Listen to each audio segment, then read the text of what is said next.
coming in. Welcome everybody to Legal Tech Week for March 21st, 2025, the pre-legal week, Legal Tech Week edition. And this is it. This is all you got this week is the three of us. We got a small panel this week. Last week we had a huge panel. This week we have a small panel. So hopefully we'll find something to talk about. I think we will. I imagine we will. Anyway, this is the show where we talk about the top stories in legal tech from the past week. And I'm Bob Ambrogi. I have a blog called Law Sites and a podcast called Law Next. And Stephanie, you want to kick it off? Sure. I am Stephanie Wilkins. I am the Director of Content at Legal Tech Hub. Happy And pre-legal Joe. week.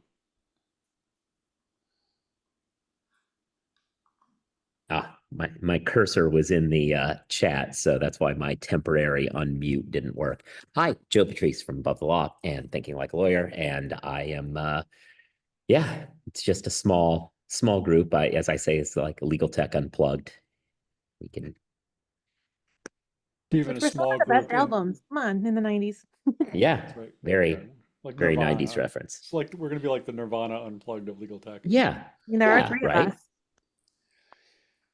Speaking of Nirvana, was he? I mean, Stephanie and I were part of this Law Droid thing this week. I don't know if Joe, did you do it? I don't know if you did any programs there, but the best part of this thing was the DJing by Tom Martin in between each session. He like brings up his like 70s rock collection and 80s rock collection. It was really good. It was fun Nice. to kind of listen to the music in between the programs.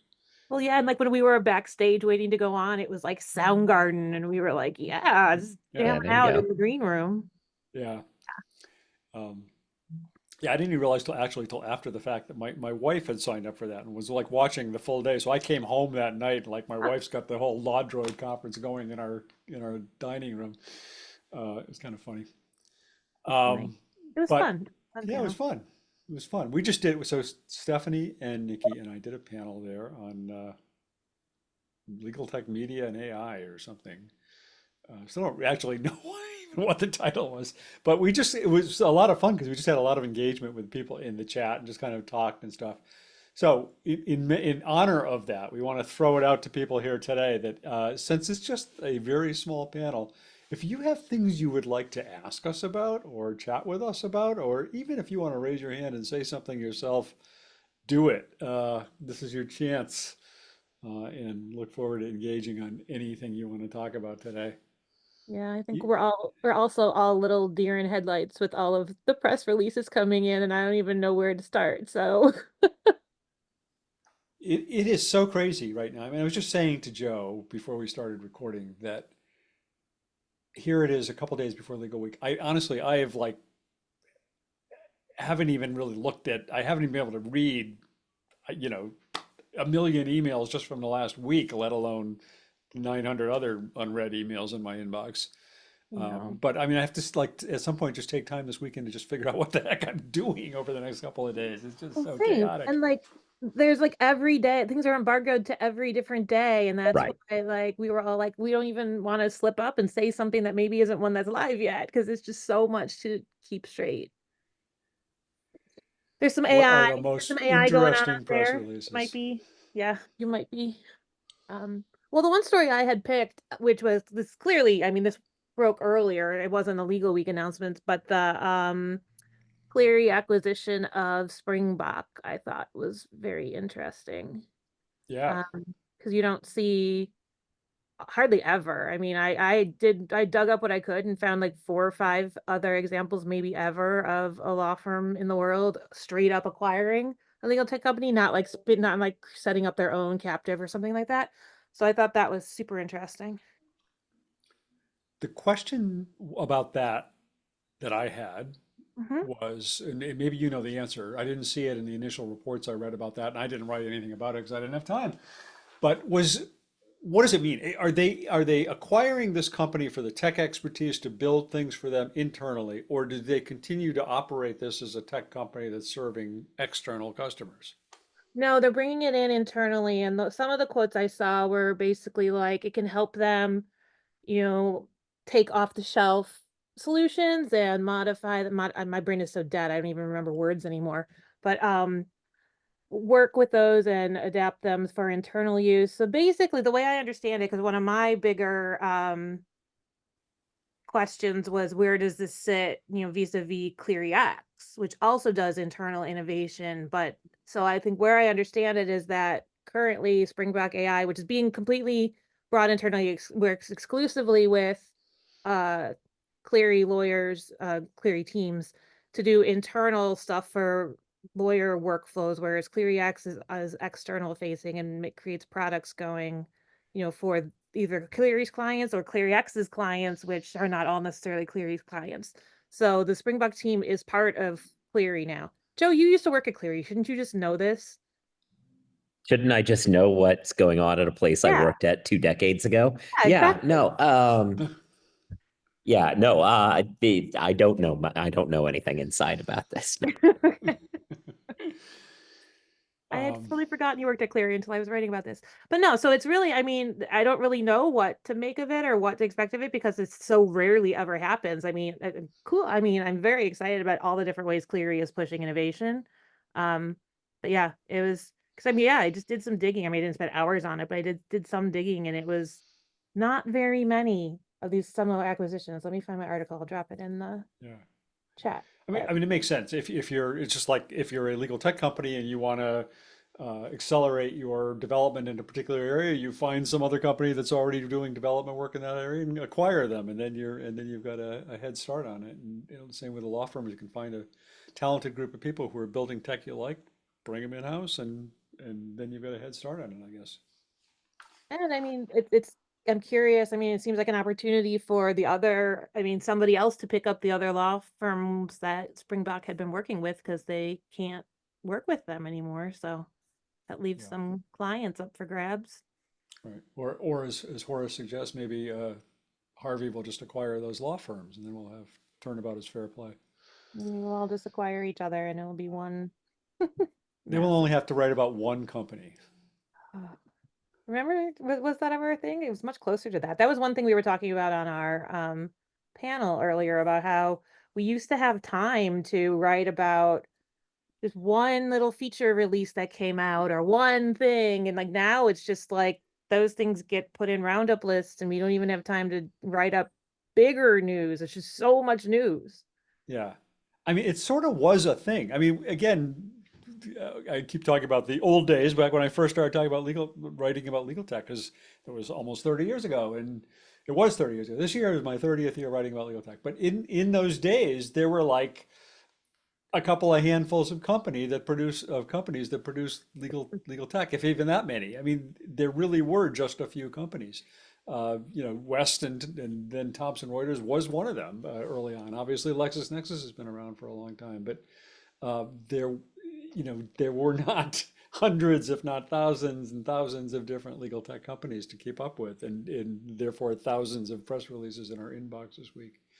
I do have a new solution though for how to follow all these press releases, which I might Yes, as which well is put in a plug for is myself. it's really cool. If you weren't, I was gonna let you do it, otherwise I would have. That's really cool. Go ahead. But we launched this like press release wire on my blog this week, and really what it is simply that up if you're at my blog, if you look over on the right panel, there's kind of a revolving sliding feed of the most current press releases, and then you can click through to that and go to a page that has all the most recent press releases. So it doesn't have all of them. I shouldn't say all of them because right at this point they're being submitted, and we just started this literally yesterday. Um, but we're encouraging vendors, no cost right now to send us their press releases, and we'll post them there. There will eventually be a cost for this, I think. And we're also kind of still working on the whole automation part of it, which isn't fully done yet. So right now we're literally have some hamsters in a cage posting them manually. But we're going to have this set up within a couple of weeks to be able to vendors will be able to come in and just post their own releases, and we will be approving them to keep the spam out, but it'll be a somewhat automated process. So it will be a great way to be able to keep up with, if you just want to keep up with the legal tech news, unfiltered, so to speak, without having it been covered by a reporter or written about by somebody else, be a good way to do that. And then there'll be like a weekly email newsletter, and where you can subscribe to an RSS feed and get it all that way. So hope people use that. We have a question here that I think is worth focusing on about when you bring tech in-house, back to that, but this question just popped up. So when you bring tech in-house, you have a customer of one, so you lose economies of scale, is the question. So like you lose the benefit of a future roadmap evolving and customer requirements. It's an interesting question because there is a balance there, especially with these very resource intensive technologies like we're talking about. You lose that economy of scale. On the other hand, you control the security of it a lot better, and you control kind of the customization of it a little bit better. And I think there's a possibility, assuming this Cleary thing is a sign of the times, that's going to be the grand balancing act, I think, that people are going to have to deal with is, do I care about having the most powerful thing, which would require you to, want to get those economies of scale, leave it to somebody who's doing this generally across the market, or do I want full control over the customization and securitization of my product? It's also a different wrinkle in that whole, like forever, I feel like people have been putting this out as, build versus buy, or maybe build by partner. But they basically bought and able to build. Like they bought the talent and the knowledge of Springbok to be able to build internally, as opposed to just buying a product, which I thought was a different take on it. Yeah, I think it's more that. I think the economies of scale, in a sense, are aren't the right question, maybe, because it's more to be building maybe even new tech and different tech, and plus the fact that a company is independent and it may have a handful of smaller customers, or then goes in-house and suddenly has one big deep pocket customer. Who knows which is the better situation in terms of economies of scale there, but. Yeah, I see it as more they're just acquiring tech talent rather than more than acquiring a product. Yeah. Because they already have, like they said, they have Cleary X. They have a couple divisions within Cleary that focus on innovation and stuff. So this really is bringing that team in to do, like they're not buying it as, a captive, or buying it as like to build something external. It was my understanding based on the limited information I saw so far. Yeah. No, we haven't hit on Paul Weiss yet. Should we do that? I feel like Joe's already. Go for it. Oh, well, so we have been writing about it, obviously. Not so much not much on the tech aspects of it, to the extent there are any. Are there But any? yeah, we definitely covered it. My colleague Catherine wrote it last night. As soon as it broke, we've had some follow-ups. I've been covering other firms. I've covered DLA Piper and the ongoing Perkins Coie case, which are related material. Yeah, no, I mean, I don't know quite what the tech angle to it would be. There is, Well, the woman yeah, sending the mass email around the firm, there's a tech angle, right? yeah, and to the extent people are still using email. But no, it is interesting. The Paul Weiss settlement, I guess, the only thing tech-wise that kind of is, tangentially tech-wise that's interesting is, in addition to some of the various concessions, they reportedly conceded to devoting a goodly portion, some $40 million or something like that, of their upcoming pro bono budget to Trump initiatives. Obviously, whenever you're committing your work time to pro bono stuff and committing to a level of pro bono, that's a billing question, I suppose. So it kind of gets to it on that angle, time tracking. But I couldn't really see any exclusively techish angle to this.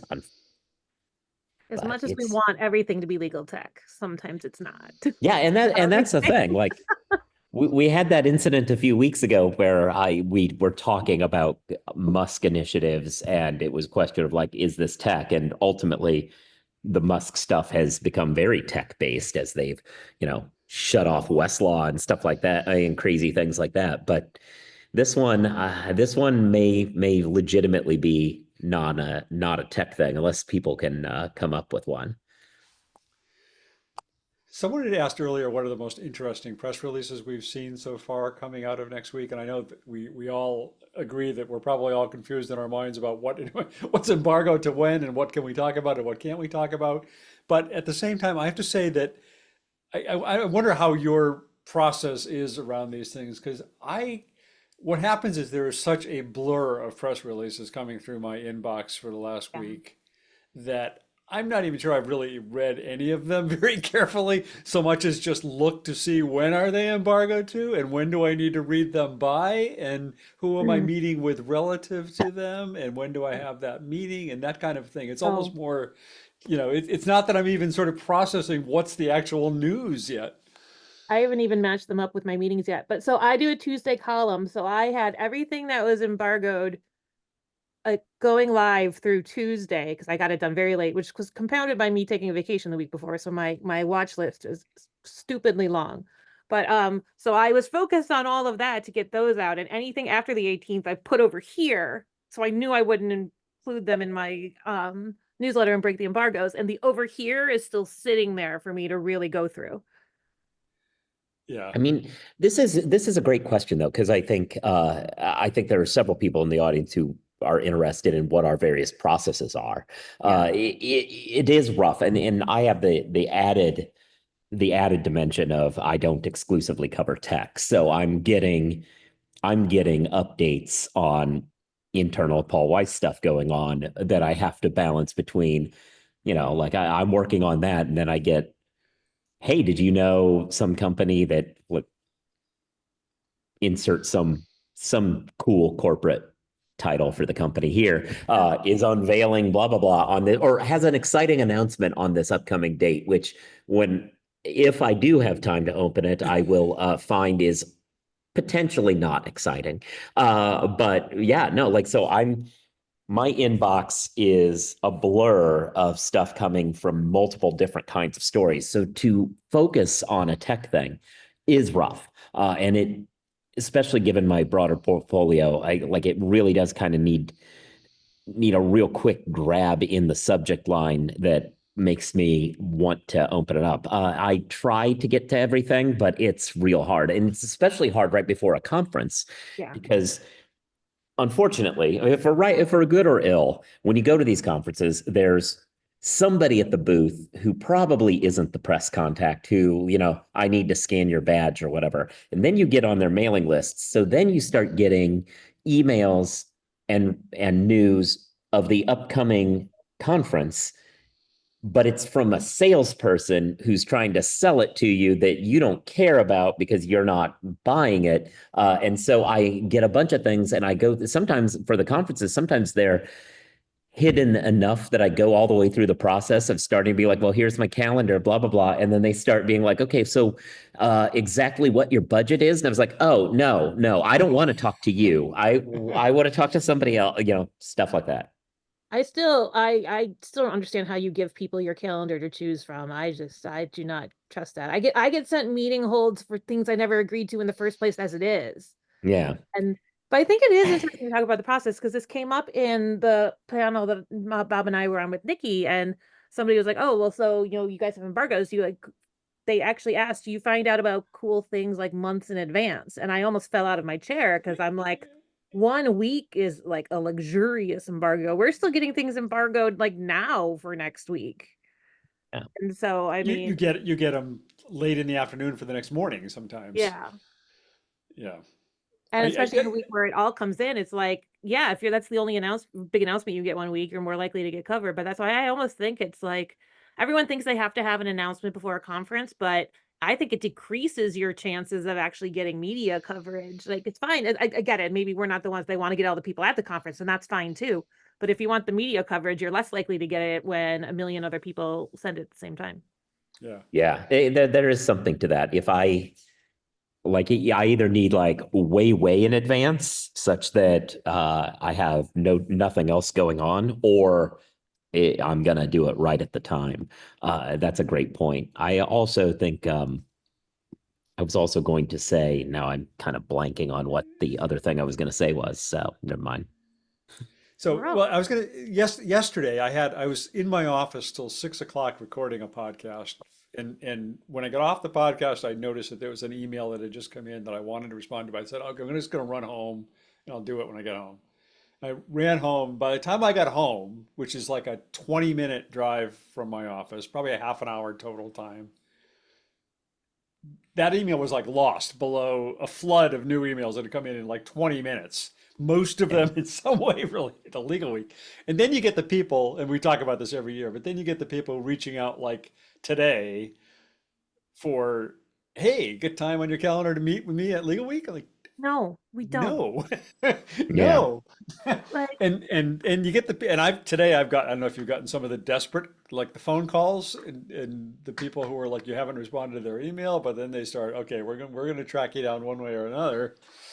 And it's just only, and the irony is that with the ABA Tech Show the following week, I've had almost nobody reach out about meetings at Yeah. ABA. I've started for a few people that I have not scheduled with that I am pretty sure are going to be at Tech Show. I'm like, what are you doing the week after? Yeah, Because, yeah.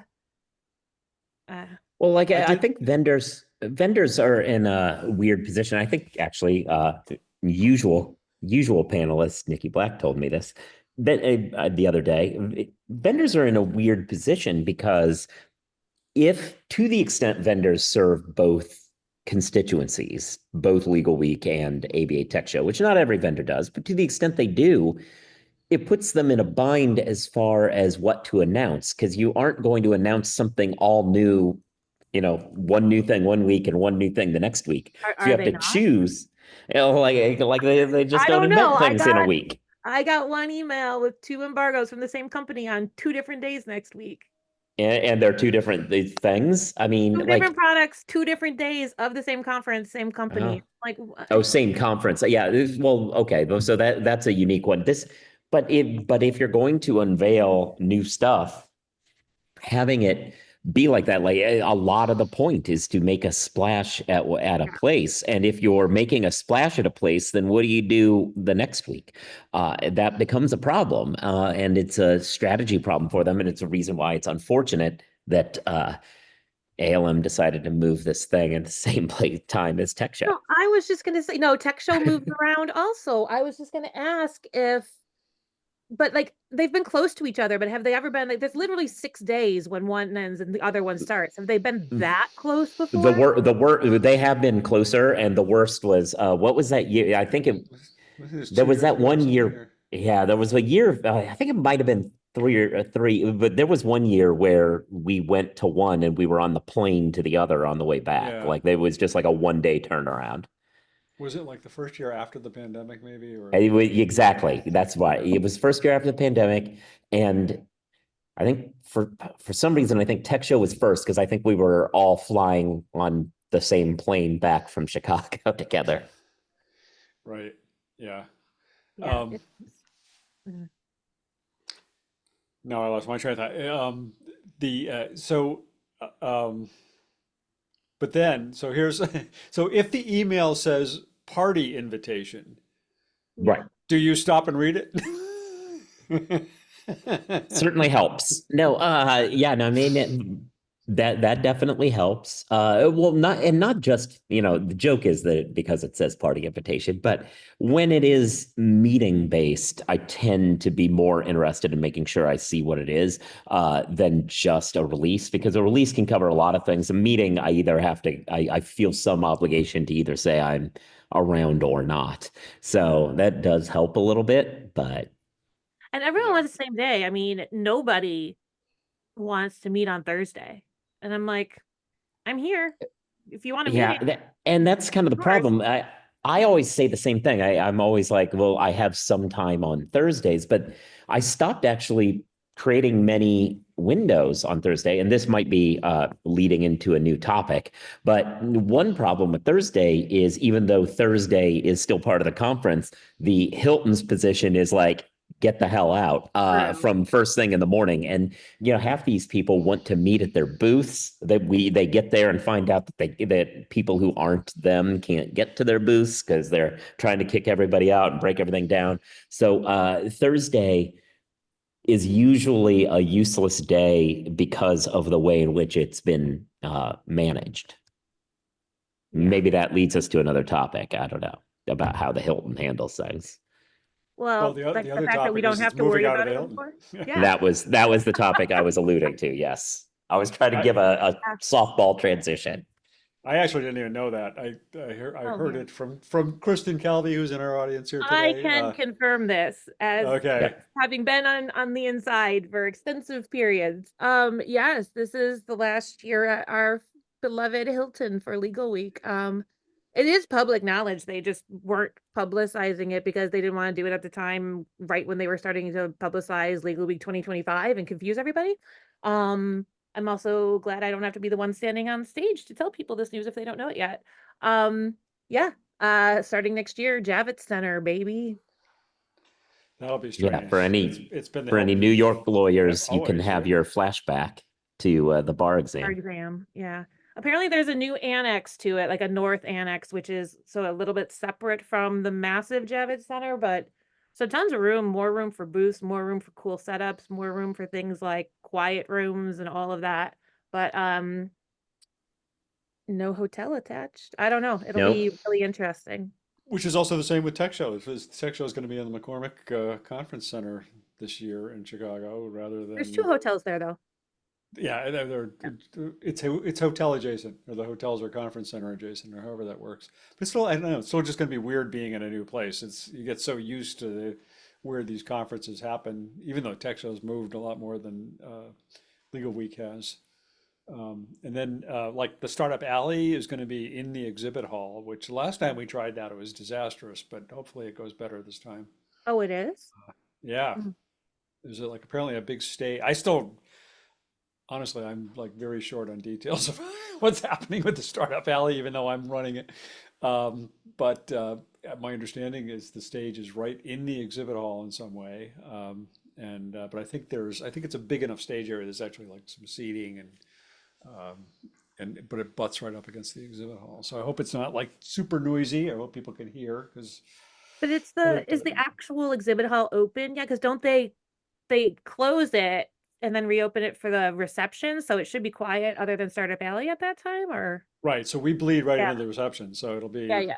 Startup Alley ends, the reception starts. So I'm sure, but there will be people milling about in there and getting ready for the reception to start and all of that. And who knows when they start letting people in. If only we had a panelist who was involved in planning ABA Tech. Yeah, right. If only, and if only he knew the answers to some of these questions. But Yeah. he has at least put me in touch with somebody who potentially does or supposedly does. Mhm. Um, so, Yeah. uh, what else should we? Any Um, questions? Anybody in the audience have things they want to talk? I mean, there were a few stories this week. I hardly, again, just because I've been so busy this week, I didn't write about much. I wrote about this. Uh, what did I what did I write I feel about? like we all came in here being like, we don't know our own names. We're glad you're here for this It's ride, it's everyone. so bad. It's so bad.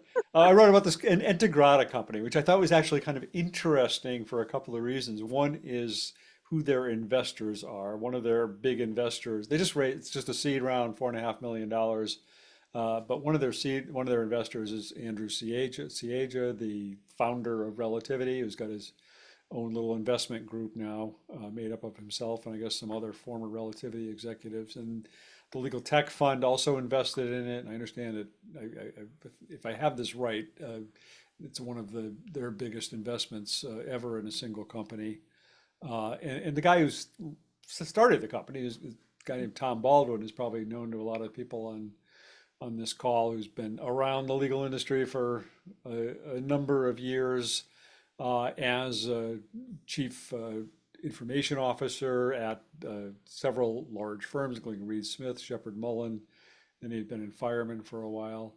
And it's kind of this tech to try and apply to help law firms pull together all of their disparate data sources into a single platform on the business side, not on the legal side, so not on the practice side so much, but to be able to pull from all the different systems and standardize and normalize and make the data really usable using generative AI. And part of their argument or part of their pitch is that that although we're seeing a lot of applications of generative AI related to the practice of law, there have been fewer applications of it to the sort of the business side of law practice.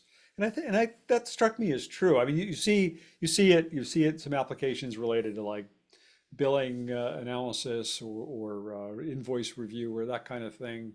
But I don't know, I was having trouble thinking of any really kind of comprehensive applications of Gen AI on the business side of larger law firms. So it struck me as an interesting product to watch. Yeah, I read your article. I thought so too. I mean, and now I'm just trying to think about it. Yeah, like billing, timekeeping, that sort of stuff, I feel like is most of what you get on that side. I should look at I should look at our map. Here's a segue. So we did Oh yeah. Sarah's sitting in the audience If being only there like, were a map of Stephanie, these we have products. categories. I'm sure that's what she's thinking right now. But so I haven't been on the last 2 weeks, but 2 weeks ago see Sarah, thank you. Thanks for backing me up publicly. We launched our Gen AI legal tech map, which is this ridiculous logo map of every company that we had record of in our directory as using generative AI, broken down sort of by the category that they do it in. And yes, as Sarah said, people love maps. It was 400 of them exactly. That wasn't intentional, but it was exactly 400 that we had pulled up and got a massive amount of response to it afterwards, either from people being like, we have Gen AI, or we're a new company you've never heard of. Hi, Nikki. Oh my God, another panelist, we're saved. Um, and so we were like, that's great. If we don't know about you, we can't include you. This is all stuff that we've basically figured out on our own, or people have put in the directory. But so we're launching an updated one next Monday, taking into account things that were, like anything that's planned to go live by Monday morning. We're including that too. If they've told us, there's still going to be things out there where people are like, how did you not tell? How are we not in there? And we're like, if we don't know, we can't include you. But it's this massive curation, design, data effort, but it's really pretty cool. I don't know if everyone saw the first one, and I'm trying to find where in my million tabs I have it open, but Yeah, I was just trying to find a link to I'm looking at it now. It is well, Can that's you drop in the chat, Joe? Do you have the and link? it's clickable. yeah. Sarah and I Oh, love is saying it? it's clickable. So any of Oh, those wait here. logos in there, you can click on it and it takes to our the directory listing that we have for them. No, that's cool. Yeah, that's why it was way more of a heavy lift than just putting together a picture. Not that just would be hard, but yeah, anything in here you click through. Some of these, and this will be noted in the next one, some of these people have been like, oh, our product name totally changed. So some of these now might go to dead links because they go to the old product, and that will be updated. That's as part of the update process for the new map, but it's kind of wild. Yeah, the trouble with those maps I is don't going know to keep them up. Keep them up. I don't know if I'd call this a map. It's Oh, Sarah's something. gonna fight you. I mean, I don't know, man. The logo map. It is a thing, but yeah. It's a rectangle. Chart, yeah, a diagram. I get I don't all of know. Like those. calling it a map was diagram, but calling it a map was really helpful when we got emails from people being like, "How are we not on there?" And I'm like, "I see you directly southeast of center," or people got it Okay. right away. The That was a rectangular fake direction. No one southeast of center said that to me. But rectangular yeah. states of AI. That's what it Um, is. but yeah. So there will Nikki, be how are you? an updated version. Hi, Nikki. I'm good. Thank We're, you. we're What killing kind it today. We're really firing on all cylinders. It's been really interesting. We've been bitching about Legal Week press releases and What else? People contacting us today saying, "Hey, do you want to meet up next week?" Are you Yep, kidding yep, me? we covered that. Yeah, they did. What are you talking about? Like, come on. Do you think they really think that they have like that? Not even us. Anybody has time left in their schedule at this point to connect, like on a Friday? I don't know I what they're think I thinking. think th- I think the logic, and I'm not necessarily averse to it. It is a little annoying, but I think the logic is that they might not have been able to get us last week, but right now somebody might have canceled. Like there might be a new opening because somebody just canceled. And I do get that because there are occasionally last minute cancellations, but I don't have any. I'm booked straight through. I'm even giving away times. I'm coming in like a couple hours earlier than I intended to in order to have meetings before the event starts now. Wait, are you growing a goatee? No, it's everywhere. I just Oh, all haven't right. shaved anywhere. Yeah.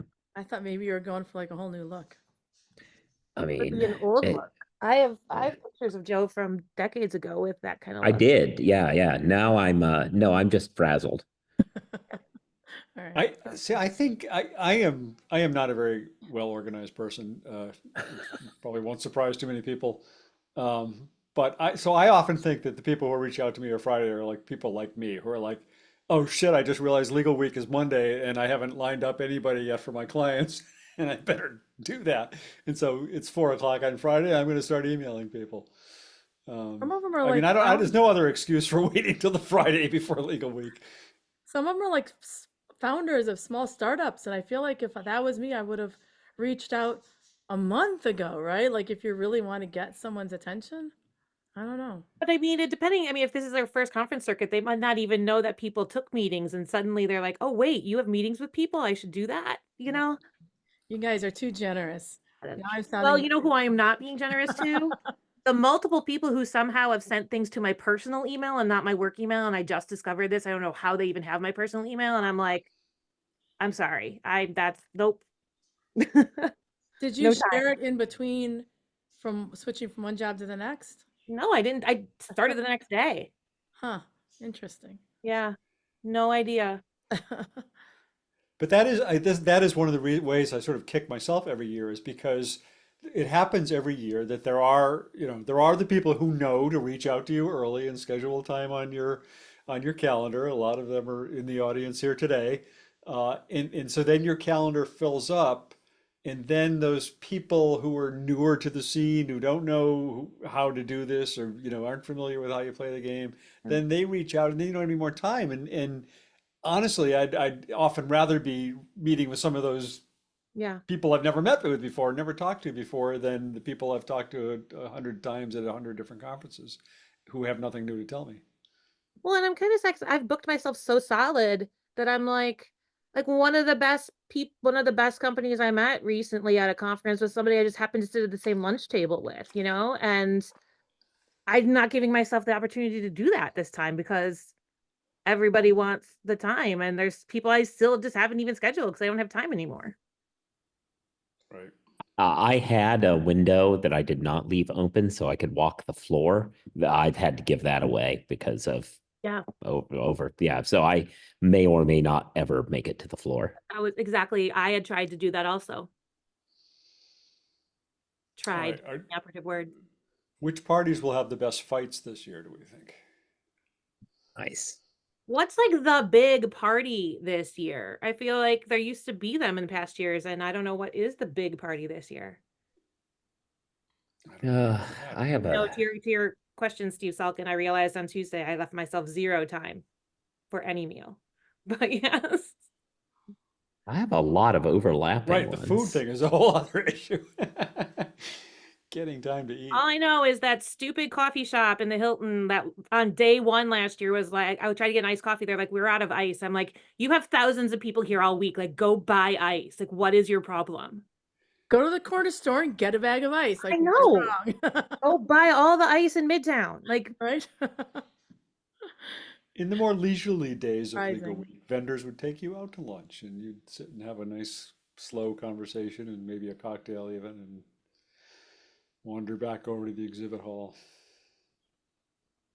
But No yeah, time to eat parties. anymore. Any big parties?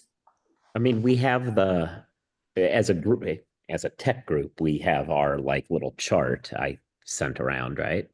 Well, Of like what's Stephanie happening. Oh yeah, I Clerkin, got to check that. I haven't Yeah. seen that. if you all know Yeah. Stephanie Clerkin, she does an amazing spreadsheet every year. And this year she actually had put like a map link to it. And people always try to give me credit for it. I'm like, wrong, Stephanie. She's No, amazing. yeah, no, it's the Clerkin chart that I'm talking about. Yeah. Um, yeah, I don't even know of parties. I don't know who's having parties. Yeah, I feel like there's like some drink reception type things, but I haven't A heard lot of of anything. reception things. Yeah, Big I'm parties. sure there will be parties. But I mean, like Reveal's not doing their big party this year. There's not a big disco party this year. Hmm. I mean, I'm not worried that I won't Rob be. Lowe, is Rob Lowe throwing a party or after he's done talking? It'll be like what happened last night? What was about last night? About last I don't know night. if there Yeah, was a party in that, was there? There must have been. I don't know. there has to be, right? I don't know. Yeah. Rat pack party, right? Exactly. Yeah. Yeah. All right. Anything else we want? We were trying to keep we're track, Nikki, of like what news is even public and if we've all even looked at the embargoes. Is there anything you want to talk about? Um. Nikki had a story, right? Well, it wasn't. I hadn't written it. I was just one of a couple of people that were quoted in it that I thought was kind of interesting. It wasn't. It wasn't. There was nothing like super crazy in it. It was just about AI analytics and potential and what's already happening now. And it was a nice, thorough story that I had forgotten I'd been interviewed for like 6 months ago that finally came out. But so I just added that because I thought it was interesting. oh the AV I drill. don't know Oh, if good. it's not like if there's something we haven't talked about before. This is what happens when you have a show on the Friday before Lego Week, I guess. And low attendance. We are all just like I mean this has been just been such a crazy week for me. And the trouble is, I mean, you know, we all have other things too. I mean, it's not like our whole life is about planning for Lego Week, so it just gets really chaotic. Yeah, can we say that again loudly for a lot of other people, not necessarily the people in the comments, that we have lives other than planning for Legal Week? Yeah, like because of the debate thing, this is always the worst time of year. And then we added both shows on top of it, which was brutal. Yeah. Is And I this don't like even know the if it's final like, four of debates? yeah. Yeah, it's kind of the US Open. I would characterize it at. We have two competing ones. The one that happens during Tech Show that I am not going to is like our version of the Masters. This is like our version of the US Open. And yeah, so it's a very busy time. I'm not going to the other one. I'm sending somebody else so I can go to Tech Show. Oh, but you're going to tech show. Yeah. Yeah, I'll go to Tech Show rather than the NDT. But yeah, Yeah. Where is it going to be next year? Y'all said it's not going to be at the Hilton. I don't think I knew that. Javits. Oh, Nope, Javits. Javits. Where is Le- that? I don't know if I even know where that is. I know. That's the far west side of Manhattan is the giant convention center. Like, yeah, it's our convention center. It's where you take the bar exam and everything. It's in the middle of nowhere. I mean, and now that there's at least a subway that goes there now. There didn't used to be. there is now a subway that goes there. There's the Hudson Yards means there's a few amenities, but they're not. I mean, hotels are all a couple blocks away. Yeah, it's really inconvenient. Yeah, That sucks. And there's not. But I think for the organizers, I think the argument is because hotels are a couple blocks away, it is very difficult for somebody to say, I'm not going to pay for a booth. You can meet me in my hotel across the street, which is very much what happens now. No, I mean, honestly, I can tell you this, and I mean, I don't even work there anymore. They outgrew the Hilton. The Hilton, the next step up, if you need more space after the Hilton in Manhattan, is the Javits Center. Yeah. I mean, I hear that. I remember going to that show early on when I first started at Above Law, and it was way more packed with booths than it has been in recent years. All that press room area used to all be booths too. They were so much bigger back in the day. But I gather you've told me that Think it needs more attendees are booths? up. You think Oh, it needs yeah. more booths? Oh, no, I'm just saying it used to have more. It is actually way smaller. That show is way smaller geographically than it was back 10 years ago. I mean, there's way more panels and there's way more. I mean, there's like over 6,000 attendees. Right. Right. You've told me from your inside that there's way more attendees, but Yeah. space-wise, They have, geographic-wise, the booths used to be everywhere.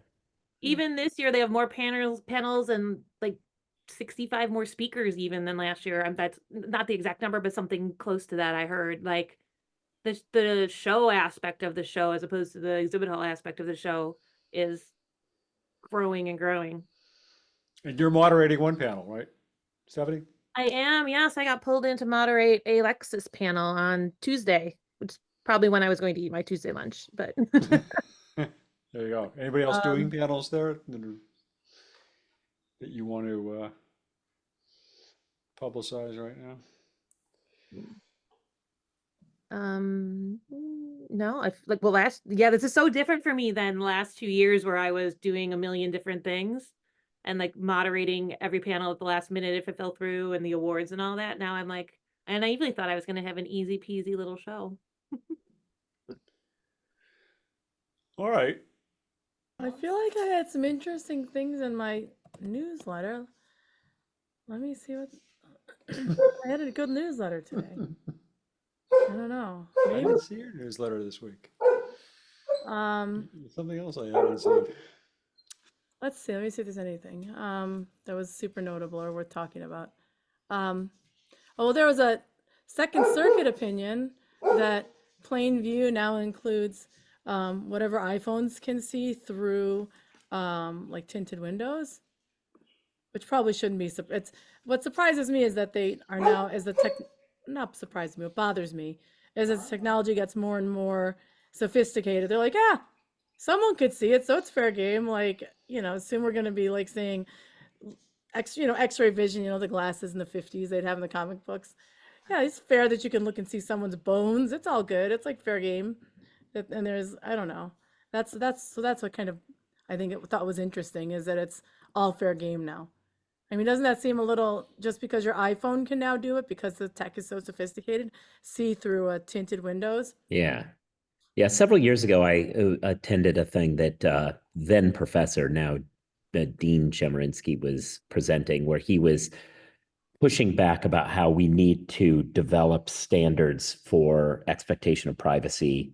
He was talking more in the celebrity snooping paparazzi context, not the Fourth Amendment, but search and seizure just as much, that we needed to develop standards that understood that if you are only able to see things due to technological advancement, that doesn't mean it's publicly visible. When you can look at somebody over a mile away, that does not mean that it automatically transitions into being, in public. Right. But I think once we started saying, well, binoculars are okay, or, whatever it was these opinions came out in the 60s. And I mean, once you start saying how do you draw that line between the tech and what's okay and what isn't? And that's the slippery slope that we all love to argue about.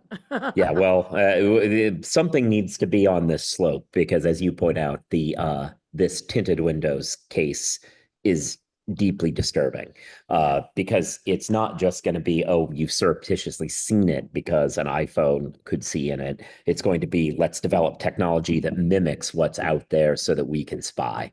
Right. And that's problematic. Yeah, no, it definitely is. The other thing I thought was interesting from it was my take on it in my newsletter was chatbots are hitting their teen years, but there was an AI coding assistant that said, figure it out yourself. Like it said, I'm not doing it when they were told to code.